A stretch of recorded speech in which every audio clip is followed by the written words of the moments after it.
Gabonaises, Gabonais, mes chers compatriotes, il se trouve qu'en 1968, donc à la création du PDG, les comparses de feu Omar Bongo et toute son association de malfaiteurs du PDG ont décidé, sous le regard bienveillant, bien sûr, du colon, que quiconque souhaite s'enrichir au Gabon devrait absolument intégrer le PDG. J'ai trouvé le document que vous voyez là-bas. Je suppose que d'autres l'avaient déjà, mais je l'ai trouvé quelque part.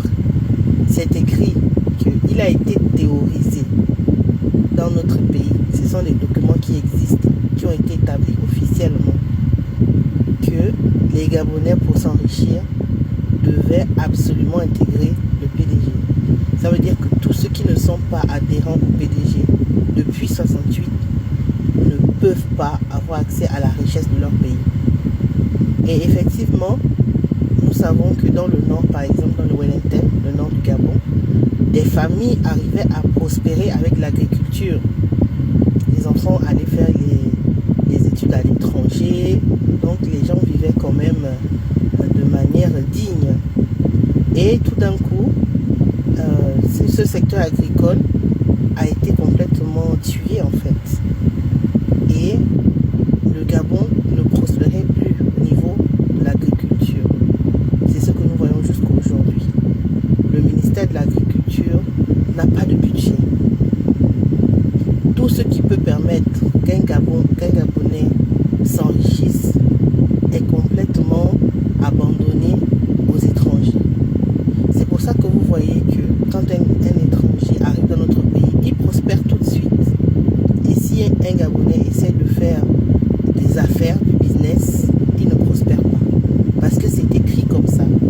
J'ai envie de dire, à la naissance de notre pays, les pères fondateurs qui étaient là avec le colon ont décidé de créer un parti dans lequel seuls ceux qui adhèrent peuvent avoir accès à la manne que Dieu a posée dans le Gabon.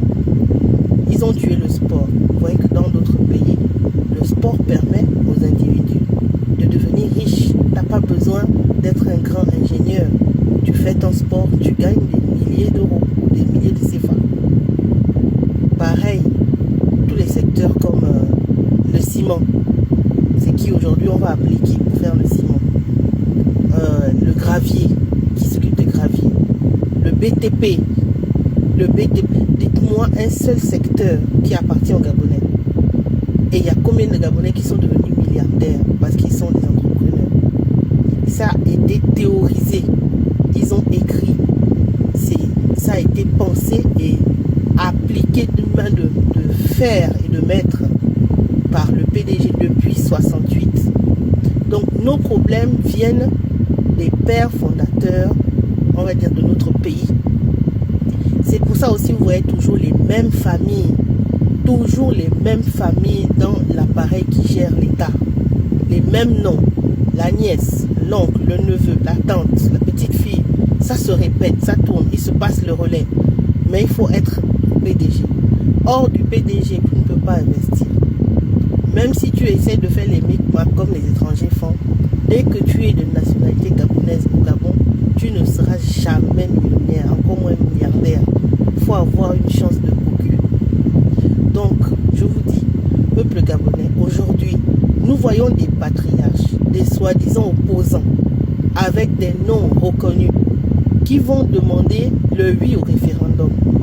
Des hommes expérimentés, des pères de famille, qualifiés, compétents dans leur métier, reconnus dans le monde entier. Ils vont dire à une population, notamment le vice-premier ministre, ils vont dire à une population qui n'a pas eu accès aux documents du référendum de voter oui. Sur quelle base? Sur quelle base le vice-premier ministre dit de voter oui au référendum? On ne sait pas. Pourquoi? Parce qu'il est dans l'appareil qui gère le pays. Il continue à piller grâce à l'appareil. Aujourd'hui, ce n'est pas le PDG qui gère. Aujourd'hui, il y a un appareil qui a remplacé le PDG. Mais c'est la même logique. Et comme il est à l'intérieur, ils vont reproduire les mêmes choses que le PDG. Ce pays a été théoriquement pensé pour rester pauvre, pour que les habitants restent pauvres. C'est extrêmement dangereux. Extrêmement dangereux. Nous pouvons tout faire. L'État va faire en sorte que les Gabonais ne voient jamais rien. Aujourd'hui, on a des mesurettes avec le CTRI. On fait une route là-bas, on veut qu'on applaudisse. On crée un micro-projet à gauche, on veut qu'on applaudisse. Ce n'est pas ça qui doit sortir notre pays de là où il est actuellement. La première chose qu'il faut faire, c'est enlever toutes les familles qui sont là depuis 50 ans. Depuis 50 ans qui gèrent l'appareil. Tous les descendants qui étaient là depuis, il faut les enlever. La deuxième chose, c'est écrire un projet sur 5, 10, 15 ans de comment on veut voir le pays et aller dans ce sens. Si on n'écrit pas un projet global, si on se contente des mesurettes à gauche, à droite, ça ne sort. Et ça correspond, les mesurettes correspondent au projet du PDG. Or, un projet global, on sait très bien où va le pays, dans quel sens va le pays, et dans 25 ans, où est-ce qu'on sera exactement. Le désordre continue. Il est écrit. C'est une malédiction. Ce qu'ils ont pensé là, c'est une malédiction, c'est une destruction de l'État. Nous ne devons pas exister. Nous, les Gabonais, nous devons être des mendiants. Comme a dit le président la dernière fois, les Gabonais doivent toujours avoir la main en bas. En bas de qui? En bas de celle du PDG. Donc, chers compatriotes, ne vous trompez pas de combat. Aujourd'hui, nous devons demander un plan global d'industrialisation, de développement de notre pays. Et les gens qui nous gèrent doivent aller dans ce sens. Aujourd'hui, il n'est pas question de voter oui sur un projet dont on n'a pas le support. On n'a aucun support. Il s'agit de voter oui à quoi? Les gens vont dans les villages pour influencer nos papas et mamans qui vivent dans l'arrière-pays. Sur quelle base on demande à des papas et mamans de voter oui? Si vous ne voulez pas que les gens votent non, expliquez d'abord, faites des assises pour expliquer aux gens, voilà ce qu'on vous propose dans la nouvelle constitution. Là, vous êtes légitime pour demander de voter oui. On ne sait pas de quoi on parle. Les intellectuels demandent aux gens de voter oui sur un projet qui n'existe pas. On va nous apporter ce projet-là quand 2 jours avant le vote.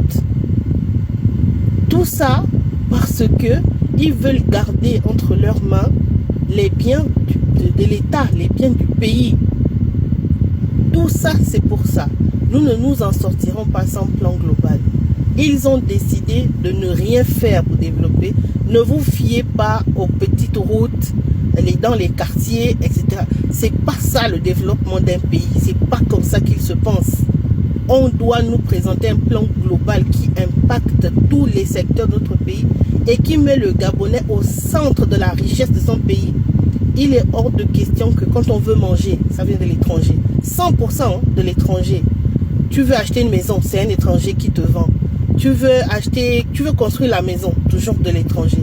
Quel que soit le besoin que tu as, même pour se soigner, nos propres dirigeants ne se soignent pas dans notre pays. Ils vont se soigner à l'étranger. Donc ça veut dire qu'on n'a pas d'hôpitaux capables de les soigner. Donc, chers compatriotes, le projet de 68 continue jusqu'à aujourd'hui. Les patriarches qui viennent vous voir, ils sont dans la captation, la prise en otage de les richesses du Gabon. Eux, leurs descendants et leurs comparses, depuis 68 jusqu'à aujourd'hui. Ouvrez les yeux. Arrêtons de voter ethnie. Il faut voter le changement réel, véritable. Quelqu'un qui a sa famille, ses parents, son père ou sa mère qui a géré ne doit pas gérer parce que ça se transmet. Cet esprit de captation de l'argent du pays se transmet. Chère population, cher peuple gabonais, chers compatriotes, notre avenir est entre nos mains. Si on se trompe cette fois-ci, on sait déjà ce qui se passe. Si on se trompe, on ne va pas s'en sortir. Nos enfants ne croiront que du noir. Je vous invite à voter déjà non pour qu'on rebatte les cartes. Bon courage à nous tous.